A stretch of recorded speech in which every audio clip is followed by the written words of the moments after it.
चालीसा की चार बातों को सुनने के लिए आप सभी लोगों का मैं हार्दिक स्वागत करता हूं। सत्संचार स्टूडियो के माध्यम से प्रसारित है आप सभी लोगों के लिए चालीसे की इस अवधि में चालीसा की चार बातें।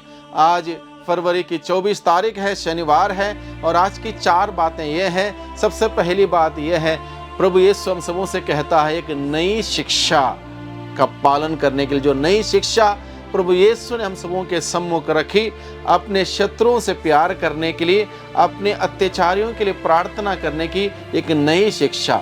दूसरी बात प्रभु हमें बताता है अपने स्वर्गीय पिता जैसे बनने के लिए, स्वर्गीय पिता के संतान बन के जीने के लिए प्रभु हमें आज के दिन में बुलाता है। जैसे स्वर्गीय पिता दयालु है, भेदभाव नहीं करता, पक्षपात नहीं करता, सबको एक दृष्टि से देखता है, भले बुरे दोनों पर सूर्य उगाता, धर्मी अधर्मी दोनों पर पानी बरसाता है। एक ऐसा स्वर्गीय पिता के समान, उसके बेटे और बेटी के समान जीने के लिए प्रभु का वचन हमें बुलाता है। और आज की तीसरी बात है, प्रभु हमें बताता है कि हम नियमों का पालन करते हुए हम पवित्रता का जीवन बिताने के लिए निरंतर हम तैयार रहें, तत्पर रहें। और आज की चौथी बात प्रभु हमें बताता है पूर्ण बनो जैसे स्वर्गीय पिता पूर्ण, यानी कि पूर्णता के लिए हमें निरंतर मेहनत और परिश्रम करने की ज़रूरत है। आज के पाठों के इस चार बातों पर हम लोग और गहराई से विचार करें। सबसे पहले प्रभु ने कहा नई शिक्षा। पुरानी शिक्षा क्या थी? बैर से बैर करना, ये पुरानी शिक्षा थी। अत्याचार करने वालों के साथ और अत्याचार करना, बदले के लिए बदला लेना, दांत के बदले दांत, आंख के बदले आंख, ये पुरानी शिक्षा थी। लेकिन प्रभु नई शिक्षा देते हुए क्या कहता है? मैं तुमसे कहता हूं ऐसा नहीं होना चाहिए। जो पुरानी शिक्षा चली आ रही, आंख के बदले आंख, दांत के बदले दांत, कान के बदले कान, हाथ के बदले हाथ, बदला लिया तो बदला वापस लिया, गाली दी तो गाली वापस कर दी, दुश्मनों से दुश्मनी बनाए रखी, ये पुराना नियम था। प्रभु कहता है ये सही नहीं है, इसमें लोगों का जीवन का निर्माण नहीं होता, लोग इसमें परेशान होते हैं, दुखी होते हैं, टूट जाते हैं, बिखर जाते हैं, लोग इसमें बर्बाद होते हैं।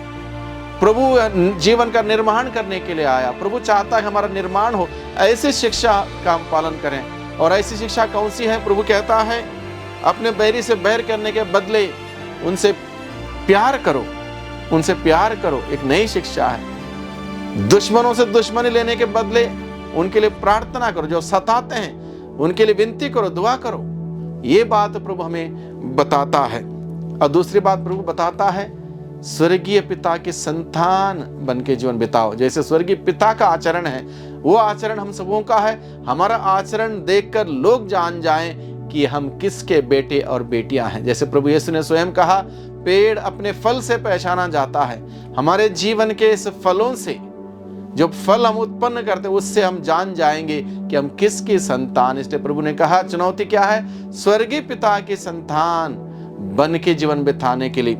और तीसरी बात प्रभु हमें बताता है प्यार करने वालों से ही प्यार नहीं, प्यार नहीं करने वालों से प्यार। भाइयों को ही नमस्कार नहीं, जो हमें नमस्कार नहीं करते, हमसे ताल्लुकात रखना भी नहीं चाहते, बातचीत नहीं करना चाहते, हमको देखना भी नहीं चाहते, उनके साथ भी अपना रिश्ता और मधुर संबंध बढ़ाएं। जैसे फूल अपना खुशबू बिखेरता है सबके लिए, जो भी उस बगीचे में आए सबके लिए अपना फूल की वो खुशबू बिखेरता है। फूल पक्षपात नहीं करता, भेदभाव नहीं करता। प्रकृति के द्वारा प्रभु हमें सिखाता है नई शिक्षा, उसको हम ग्रहण करें। आगे प्रभु का वचन कहता है पूर्ण बनो जैसे स्वर्गीय पिता पूर्ण है। उसके लिए हमें पवित्र बनने का प्रयास करना होगा। पवित्र बनने के लिए प्रभु के सारे नियम का आदेशों का पालन करना होगा। ऐसा जीवन व्यतीत करने के लिए प्रभु हमें बुलाता है। तो आइए भाइयों बहनों, चालीसे की इस चार बातों को मन में रखें, दिल में रखें, इस पर मनन चिंतन करें, इन वचनों के अनुसार जीवन बिताने की विशेष कृपा शक्ति सामर्थ्य मांगे। क्योंकि चालीसे के अवधि के इन सारे 40 चार बातों को सुनते हुए निरंतर प्रभु के नजदीक आए, प्रभु के पास आए, प्रभु के साथ हमारा रिश्ता संबंध मजबूत करें, दृढ़ करें, अटल करें और एक सुंदर पवित्र जीवन बिताने का प्रयास करें, पूर्ण बनने का प्रयास करें स्वर्गीय पिता के समान।